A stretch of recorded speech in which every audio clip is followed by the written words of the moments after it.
of the fact that they're neurodiverse. Sometimes they just don't know what to do with their bodies.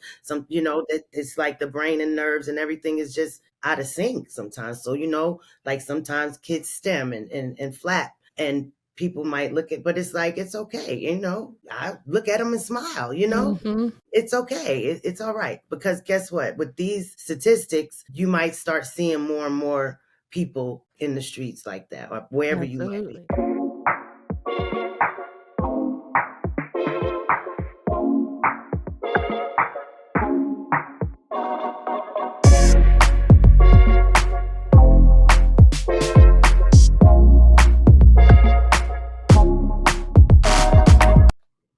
Welcome to another episode of the Moments of Joy podcast. I'm your host, Camille Joy, and today we have a special treat. I am sitting down with Faith Evans, R&B singer, songwriter, and actress known for her platinum certified albums and guest appearances on successful tracks. She's a mom of 4, and the reason she's here with us today is that she is a mom raising an autistic son named Ryder. Faith, welcome to the show. Thank you. Thank you for having me. You're so welcome. I was just so happy when I got your response to be on the show. I'm always reaching to see who can come on the show. So I feel like that just showed your humanity and your humbleness, and I deeply appreciate you. Oh, my pleasure. My pleasure. Yes. So I see everything that you do on social media and with your nonprofit Ryders Room. So I thought that you were perfect to have for Autism Awareness Month. I have a son who's 7 years old. His name is Mason, and I'm always looking to moms who have older children to learn from and glean strength from. And so your son's name is Ryder. Where does he fall in the order of your children? Ryder is, excuse me, Ryder's my youngest. He actually just turned 18. So, yeah, my Yeah, youngest. wow. And how old was Ryder when he was diagnosed? Can you take us on that journey of like how autism even came about? Well, right. I had 3 kids, and it was Ryder and my son Joshua are about 8 years apart, so my youngest and next to youngest. But all 3 of my older children, they developed like a typical child, even, walking and talking before the actual, what we would consider milestone ages for things to happen. So I was actually concerned very early on, like, shortly after a year old, I'm like, he's not really saying things. There was babbling. It might have been a mom, my dad here and there, but not much. And by the time Ryder was 2, I had brought it up to his pediatrician a few times, and it's like, you gotta wait. Every kid is different, and I'm like, I'm telling you, all my other kid, I feel like Mm-hmm. based on the fact that I have 3 other children, Right. this is what I think should be happening right now. And so by the time Ryder was about 2.5, I had found out about Regional Center, which is where we go here in California for our, services and supports outside of the school district. Um, and I was told, you got to hurry up and get him diagnosed because you can take advantage of like the early intervention stuff. So I basically begged the pediatrician to write a diagnosis because, I'm like, I don't want to keep waiting. I really want to start. I had previously been just taking him to things that I looked up and saw what typically people would do with their child that's on the spectrum in those early ages of development, like speech therapy, occupational therapy. So I was just taking him there without a diagnosis, just paying out of pocket, because I was like, Mm-hmm. I want to just try and figure it out. But yeah, when he got the diagnosis, we actually had, prior to that, let me go back a little bit. We even got tubes in his ears because at one time Wow. they thought that might be why his speech was delayed. Mm-hmm. So over the years, he did go to school. He was getting different therapies and services, but Ryder probably started talking to where he was really using words maybe around 7, Wow. say Okay. 6 or 7. And Okay. although he has language, Mm-hmm. I'm not sure, but I feel like someone at one of these assessments we did, through the school district said that he's still considered nonverbal. But Ryder talks. I mean, he can say, "Mommy, can we go to Chick-fil-A?" He can, he Yeah. knows how to express his wants, and his His needs. want. So I don't know. I don't know if that means nonverbal in terms of receptive language and Right. can really have a full conversation, but he Mm-hmm. talks. And I just remember praying like, God, please just let him, say something. So thankfully, he does have language. But again, he just turned 18. So now we're at Yeah. another I'm already transitional. tearing up. I'm already tearing up. I got my Kleenex here because I was like, I know I'm gonna cry. But when you said your son is 7, my son is 7, and he does the same thing. He might say, Ma, I want chips. He doesn't say Ma, but he says, I want chips or I want juice. But he won't have a conversation with us. And they do say he's not verbal, but I'm like, he does have words. Right. But that is what they tell us. Right. And so when you got that diagnosis, like, how did you feel as a mom? Well, I was relieved because beyond, like I said, before the diagnosis, for at least, a year and a half before the diagnosis, maybe even longer than that, probably at 9 months, I was started being concerned. Wow. Mm-hmm. Um, but the diagnosis, really, I was happy to have it because of the fact that I could then go to regional center and get those services and supports that he wasn't in the school district yet. So Mm-hmm. that was very important for us. However, I mean, the initial thought before it was diagnosed, it was Yeah. definitely, I know that whole fear, the guilt, shame, whatever it might be, in trying to come to terms with the fact that your child may not be typical or is Yeah. not, if you already, are fully, aware of that. Yeah. Um, but at the same time, I'm also of the mind frame that if something is wrong, we need to start trying to figure it out and do what we can to fix it and to make things better and give him the best quality of life that we can provide for him. So Yes. I mean, thankfully, in the times before he was diagnosed, around the age of 2, I met this young lady who really became my first advocate, and she was just another parent. However, her Mm-hmm. son was diagnosed probably shortly after birth. So she had already been in all of these things, and she met me, and I was just bringing Ryder there, and she's like, "Oh, are you regional center?" I didn't know, I had heard about it, but I'm like, "No." And that's when she really was pushing me to make sure I got the diagnosis. She taught me about going into IEPs when he became of Mm. school age, and this was just another parent, not someone that I had Yeah. to pay. So it was really helpful. And she's actually on Ryders Room board. That's Dolly, who you were. Oh, wow. Yeah. So I met her when our sons were 2 years old. Um, Wow. so, over time, things got a lot better, but then sometimes things got worse. I've had to pull Ryder out of schools. I've seen Ryder Mm. mishandled by his BII person that's supposed to be there just to make sure he's good. So yeah, Mm-hmm. I've gone through my many ups and downs in terms of the him being in school or him being at Yeah. the agency and things of Mm-hmm. that nature. And it's more difficult when your child isn't fully verbal because they can't really tell Yes. you what's going on or what happened, or They what can't. affected them, what was the trigger to make them, the antecedent. Mm-hmm. I feel like for me, school is my biggest stress right now. Like Mason's so secluded because he's in special education. He's not potty trained, and I just got a intellectual disability diagnosis too. Um, and he doesn't get music art. I'm fighting for him to do that, and just constantly going to the IEP meetings, and then you feel like you're the problem because you want more for your kid. Did you experience that? I know you're sharing, and you are a celebrity, but you're a real person. You going to the regional center just showed us that. No, you are a mom too, and I'm needing another mom. Yes, above all of a that. I'm a mom first.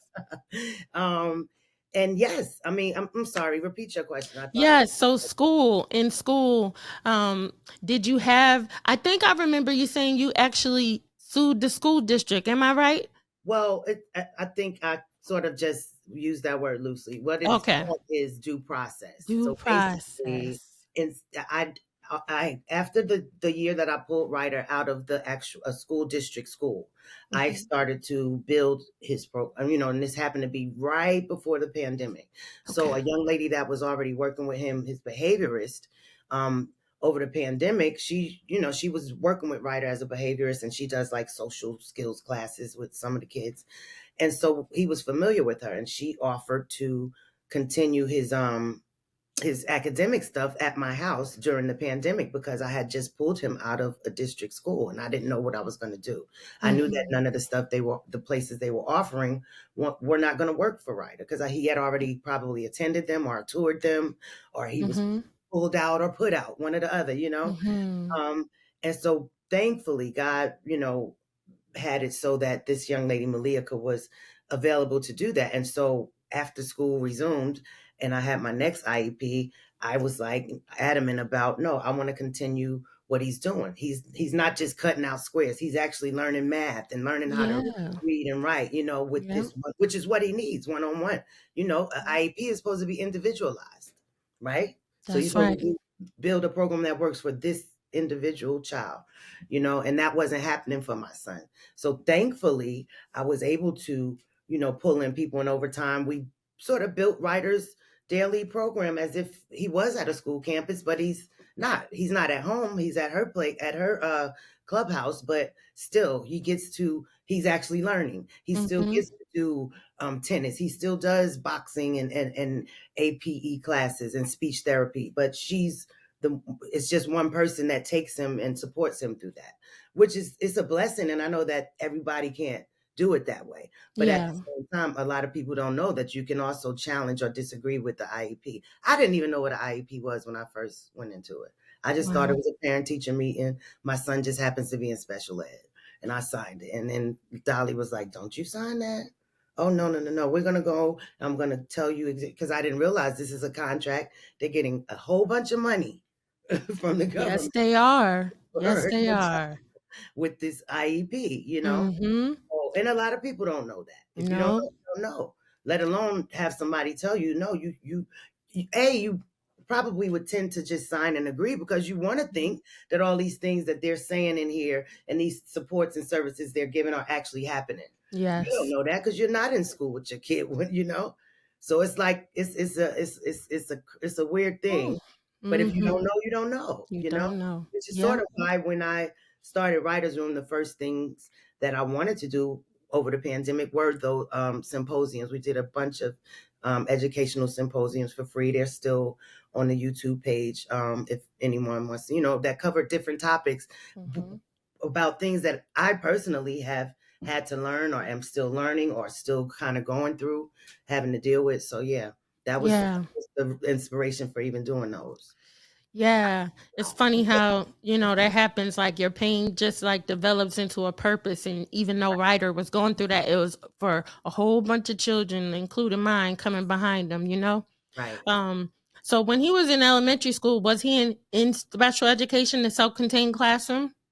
Well, and here's another thing I did find out. I mean, not early on, I realized, see, in California, we have a specific legislation called the Lanterman's Act. So Mm. that's probably why we're considered one of the top states as it pertains to services and supports for special needs and disabilities. Yes. So I don't understand why that's not that act isn't in place nationwide, but I Mhm. do know that sort of sets California apart. Ryder did go to district schools, but Okay. they also have non-public schools that are still sort of run by the district, but they're just a Wow. different, smaller setting than your average school campus. He went to a couple of those as well, but I wasn't happy with it. There were certain behaviors, and at that time he was a lot less verbal. He did have language, but it was I was happy for him to be able to go and get on a bus or in a van to go just have some type of so. But then it's like, but on the flip side, I don't think he's being treated right. Then when I found out he Mhm. wasn't, then I actually realized he's not really learning because when he does this just one day a week with this lady, he's doing far beyond what you guys are saying Right. he can do or even trying to get him to do, you know? Mhm. So I just chose that wasn't going to work for him. Yeah. And again, you take some, balls Yep. because I didn't know what I was going to do after that either. Mhm. That faith, no pun intended. Yep. I'm like, Yep. you got to figure it out. Yep. That's right. Yes. And I feel like that is like the number one stressor for a lot of parents like us, because behind those closed doors, like you said, we don't know what's going on. And if you have like a non-confrontational personality, it might be difficult for you to challenge all those people sitting at the table talking and saying this language you know nothing about. And you don't want it to come to affect your child either. Mhm. You don't want it to affect your child. I mean, I know all of those thoughts, Yeah. but ultimately, I found an attorney firm that deals specifically with that. And Mhm. I also found out they get paid right off the bat when they make you, if you happen, like when I go into due process, basically to kind of fast forward, that's what I was talking about. I talk so Yeah. um, basically, I, the program that Ryder has right now, I have to pay out of pocket for, Mhm. pay out of pocket. But then at the end of the school year, when he has his IEP, we go into due process and I have to get reimbursed by the school district. Oh, that's But nice. again, And everybody can't do that either. I'm mhm. very well aware of that. But Yeah. that's part of why I said again, I want to be able to share all of this information, and because there's other shortcuts. There's ways to get around even that. It's Mhm. just a matter of knowing that you can and being willing to kind of get in there and roll your sleeves up, so to speak. For your That's right. child. It doesn't mean that you care about or love your child any less if you haven't gone through this specific thing. So I don't want Mhm. anybody watching this to get, misinterpret what I'm saying. But, Yeah. you know, I just had to go that extra mile. And again, thank God he was able to put things and people in my life that really, I wouldn't say it made it easy at all, but it made it a little less stressful at certain Mhm. times. Mhm. It's never easy being a mom, taking care of a child with disabilities. Yep.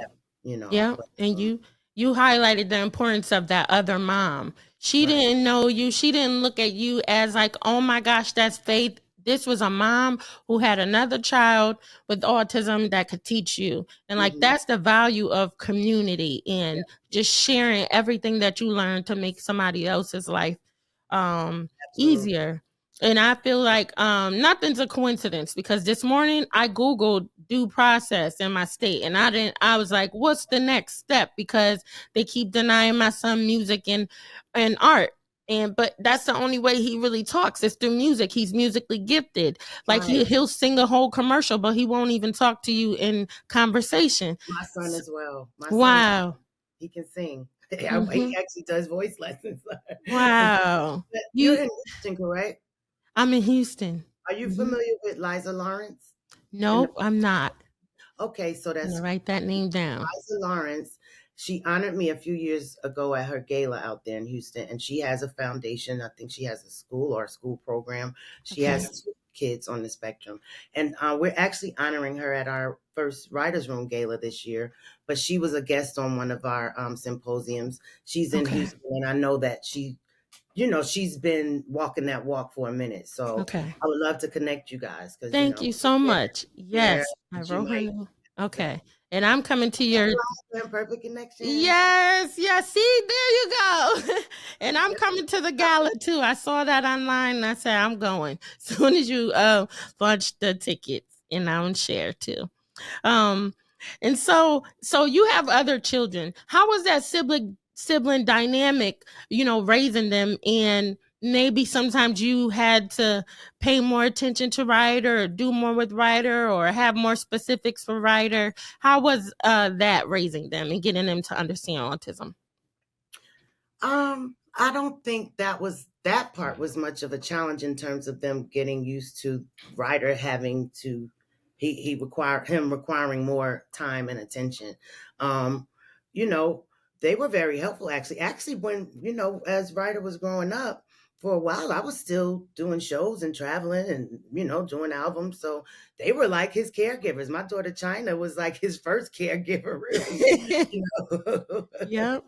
As far as him being of school age, and I'm leaving every other weekend to go do shows. Mhm. But there was a period, it's funny because I had to remind them, like, y'all can't always, that's something that we as moms about eloping. So when Ryder was younger, Yeah. he would leave out the front door so often. Yeah. And there's times I'd be out of town and the neighbors like, your son was just running and walking down. I'm like, you guys, I had to we had to get more fencing around the house. Yes. Yep. I That. was like, oh my God, guys, y'all got to make sure y'all watch. She's like, we are. He was just right here. Like, y'all know he moved fast and he be quiet. Like, it's not like he's like, I'm going outside, guys. Gone. He's Yep. gone in a pull up. Yep. Absolutely. um. But they were very helpful to your point. We really Yeah. thank God for my kids and shout out to China, CJ, and Josh because they Hmm. helped quite a bit when I was still, working often. That's beautiful. And when he was first diagnosed, was there a period of time where you took a break from your career or, to really just figure things out, or were you able to just keep going? I definitely feel like, and that's probably been the case with most of them, other than, yeah, other than Joshua, they wanted me to keep working, but, no, I definitely took some time off, but I do that. Like I said, I've been known to do that anyway, whatever it be. Mhm. If one of them wasn't doing well in school, I'm like, I gotta go home. Like, Yeah. we're gonna have to shut this down for a minute. Hmm.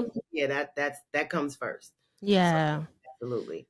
And with Ryder being 18 now, and I see he's tall, and we see a lot of things happening in the news with police and interaction, where they don't really understand autism. Do you ever have worries about Ryder and any of that?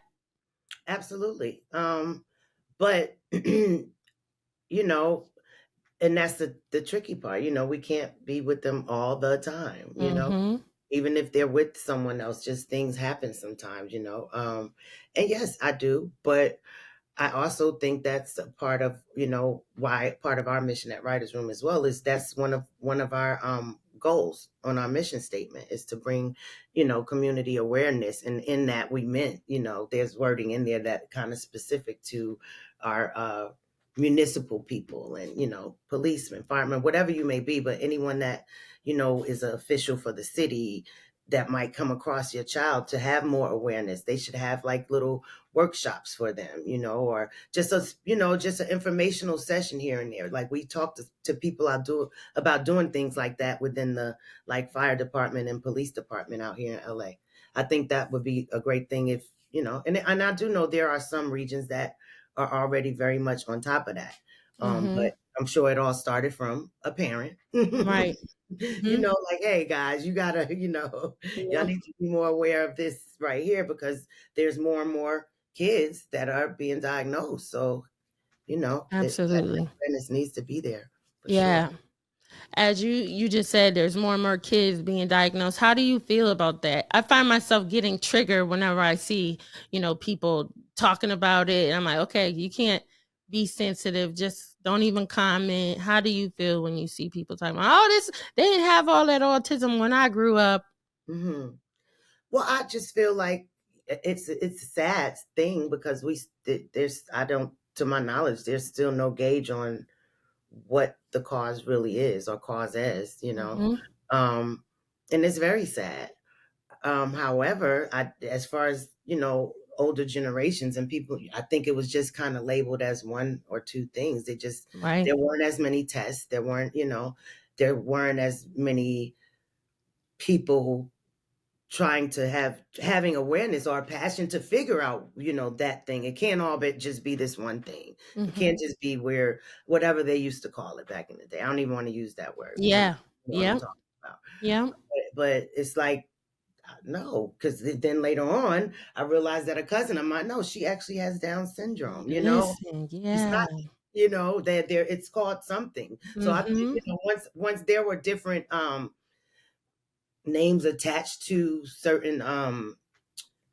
uh, certain people's disability, Yeah. over time, before I even had a child with a disability, it sort of was refreshing in a sense because in that it seems like that allows you to do more research and to single out and focus on certain things and hopefully get to the bottom of it and find a cure or something that makes it manageable, or what Yeah. have so Hmm. it is very sad that the ratio of the number of kids especially, and it seems to be more boys and Yeah. more Definitely more boys. you know, Hmm. on the spectrum, which Yeah. is it's something to think about. Yeah. I saw something recently with them one of the officials, government Yeah. officials, saying they're gonna figure it out by Mhm. September. I'm like, Yep. child. Exactly. Okay. I mean, it's not funny at all, but it's laughable Mhm. Yes, it is. now. Okay. If All that's the how scientists. you got it figured out, I guess. Yeah, You know what I mean? exactly. Mhm. That's what I was referring to, and I'm like, they've been studying for years. It just, well, I think that all we could do, like as parents and people who are in this community, is continue to find resources, share resources, spread awareness, spread acceptance, and just try to be of help Mhm. instead of hurt. Mhm. Um, so now Ryder's 18 Yeah. and he goes to a program every day. What is Yes. he doing now? And does he have more language now? Yes, he has more language.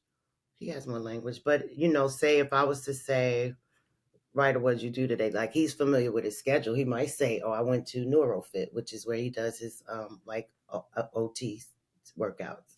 Hmm.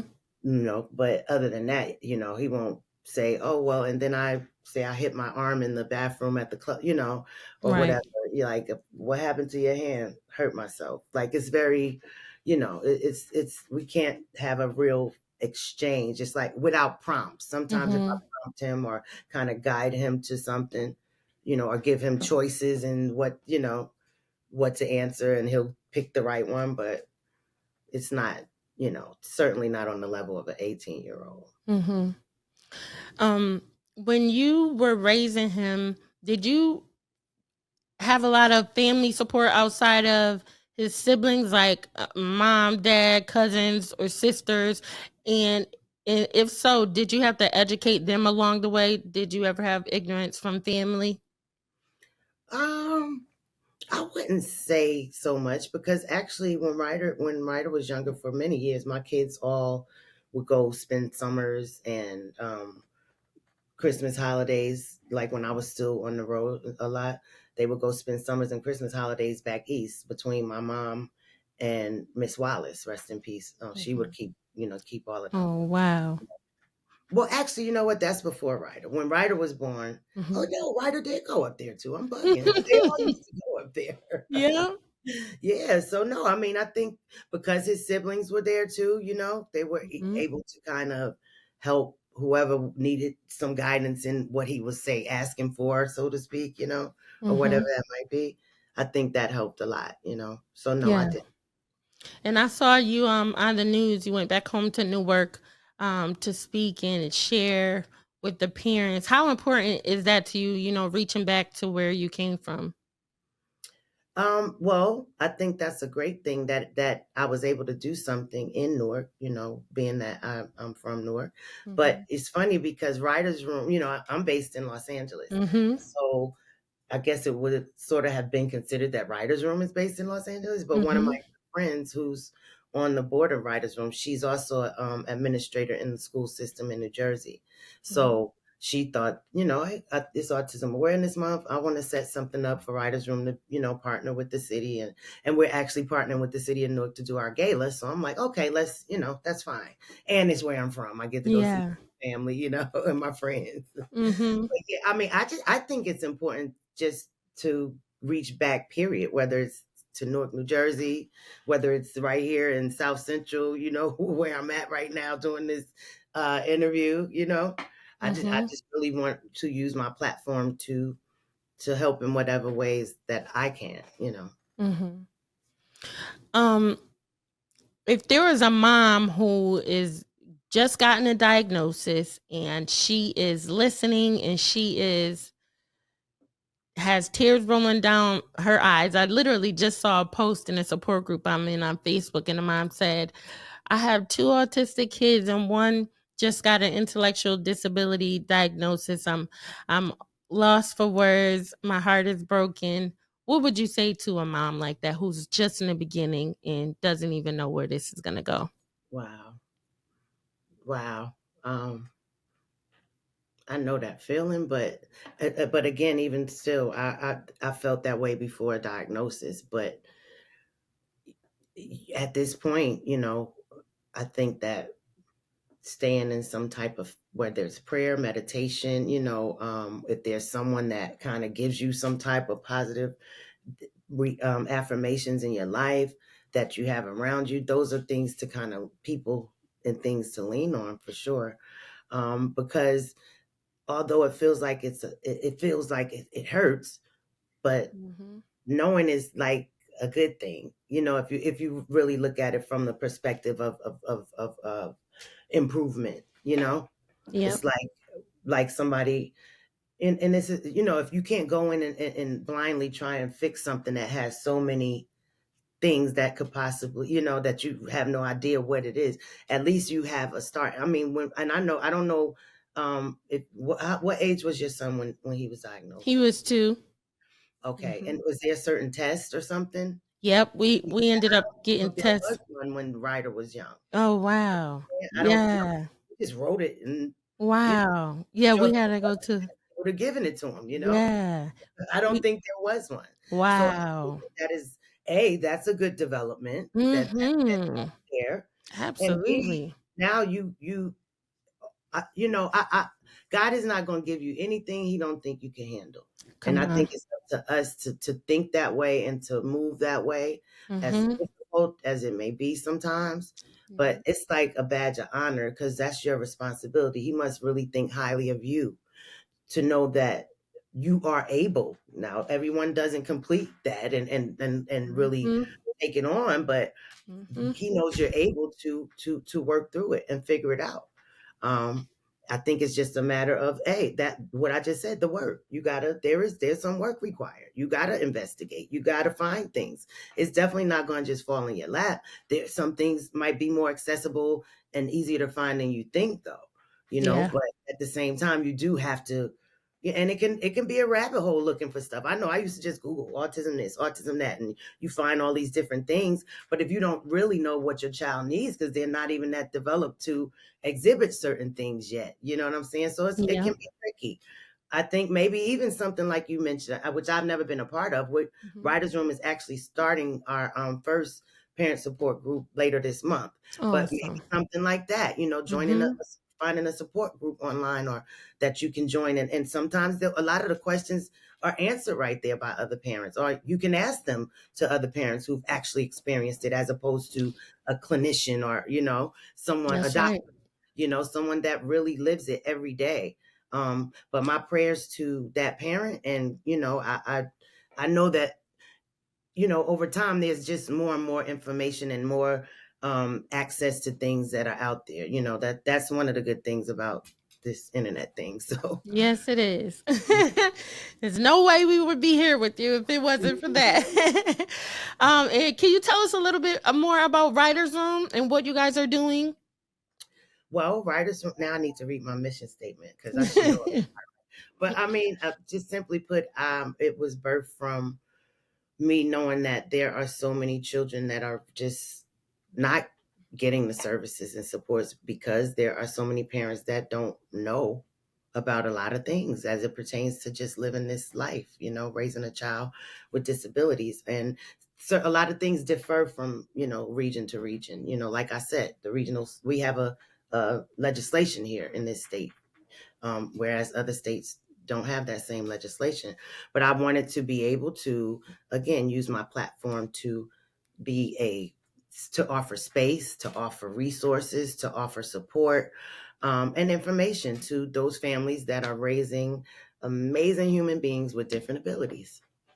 I And hope I thank you so much. and We did.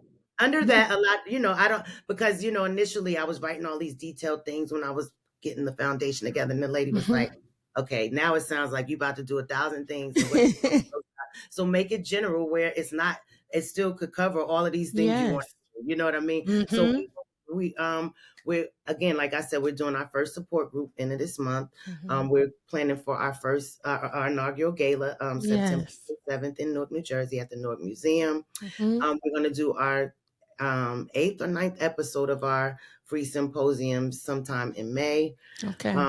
Other than that, I think the gala, and we give out like gift cards to different schools and that have autism programs like Mhm. every other month out here in LA. But Okay. we're really planning for our gala.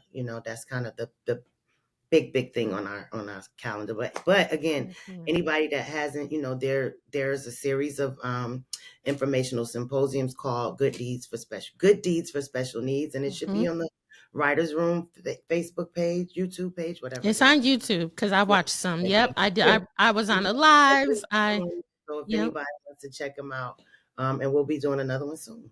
Awesome. Thank you so much. And lastly, Oh before wait, we, yes. sorry. We did just do a really big. We did a brunch for mothers in Newark. Oh, I was back in Newark. We oh, did wow. brunch and had a bunch of autism resources in there, and free food, and just kind of to make the moms, know that they're not alone and that Mhm. they're special. Yes. Yep. And I feel like, that's needed because parenting in general can be stressed. I have 5 kids. So Mm. Mason's my youngest. I have 5 boys and um 23 to 18 and then Mason 7. So that can be stressful in itself. But when you add that layer of raising a child with special needs, this is Yeah, a whole different ballgame. You might think you knew parenting before, it's a but different thing. this is different. I Yes. tell people like I get 4 hours a day to myself, and that's to do any and everything, whether it's personal, whether it's the house, whether it's the car, and Hmm. then it's a wrap. I turn into a pumpkin when Ryder get when Ryder. I get it. Because I'm like, I can't talk to you. I can't do no email. I can't email you when he's home because I might mess up. I gotta focus. Right. So lastly, if there is anybody watching that doesn't have a child with autism, maybe they've been the person in the store to stare, or they have different views. What would you like people to know about autistic children? I mean everyone is different. Every kid that even is on the autism spectrum is different, and although sometimes you people think they cannot, you don't really know what it always looks like. You know what I mean? Yeah. But if you do recognize it, then that should be even more reason for people to be more sensitive and more understanding of the fact that they're neurodiverse. Sometimes they just don't know what to do with their bodies. Yeah. That it's like the brain and nerves and everything is just out of sync sometimes. So, like sometimes kids stem and flap, and people might look at, but it's like, it's okay. I look at them and smile. Hmm. It's okay. It's all right. Because guess what? With these statistics, you might start seeing more and more people in the streets like that, or wherever you might be. Absolutely. And to be honest, you might start identifying people that are adults that may have those same behaviors and tendencies. And you're like, oh, we didn't know all this time, that we didn't think that's what it was. So, I mean, you just don't know where it is in your life if you're not Hmm. really thinking about it. So it's awareness hopefully will lead to some type of sensitivity and empathy and kindness, and Kindness. Yeah. gentleness. Absolutely.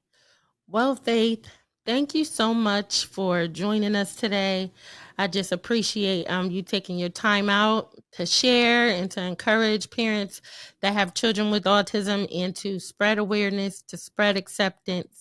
You guys, if you don't already follow Ryders Room, go ahead and follow on social media and on YouTube. I'm sure you're already following Faith, but as we wrap up the show, don't forget that you always have the option to choose joy. All right? Bye bye.